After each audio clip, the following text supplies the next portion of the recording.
محمد صاحب کا جو انسان اللہ تعالیٰ سے عہد کر کے توڑ دے، مثلا یہ کہے کہ اللہ میں تجھ سے عہد کرتا ہوں کہ میں آئندہ فلاں گناہ نہیں کروں گا، پھر بھی اگر وہ جان بوجھ کر وہ گناہ کر لے تو اسے کیا کرنا چاہیے؟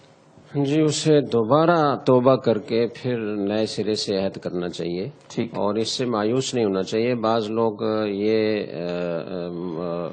صورتحال دیکھ کر کے جی ہم گناہ سے توبہ کرتے ہیں، اللہ سے وعدہ کرتے ہیں کہ آئندہ نہیں کریں گے، پھر ہم سے گناہ ہو جاتا ہے، اور بعض اوقات جان بوجھ کر ہم وہ گناہ کر لیتے ہیں، تو پھر ایسی توبہ کا کیا فائدہ؟ تو یہ بھی شیطان کا ایک دھوکہ ہے۔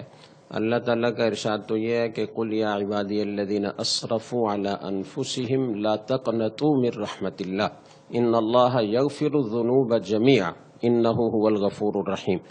اللہ تعالیٰ بہت زیادہ معاف کرنے والے ہیں، اللہ کی رحمت سے مایوس نہیں ہونا چاہیے۔ البتہ جب آپ توبہ کریں تو اس وقت وہ توبہ سچی توبہ ہونی چاہیے، اور سچی توبہ کا مطلب یہ ہے کہ گزشتہ پر ندامت ہو، آئندہ نہ کرنے کا عزم ہو، اور فی الوقت اس گناہ کو چھوڑ دے، اس سے الگ ہو جائے۔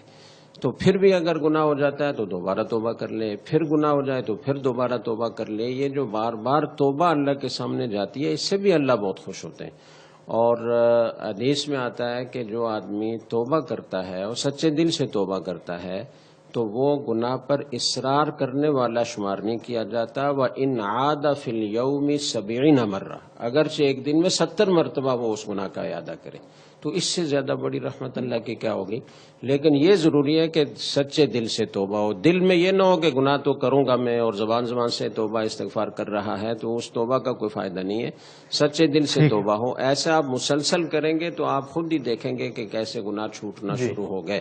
اور ایک تدبیر اور بھی ہے کہ آپ سونے سے پہلے تھوڑی دیر کے لیے موت کا اور موت کے بعد آنے والے حالات کا مراقبہ کر لیا کریں، اور سوتے وقت جتنے دن بھر میں گناہ ہوئے ان کی معافی مانگ لیا کریں، اور یہ عزم کر لیا کریں کہ آئندہ نہیں کروں گا۔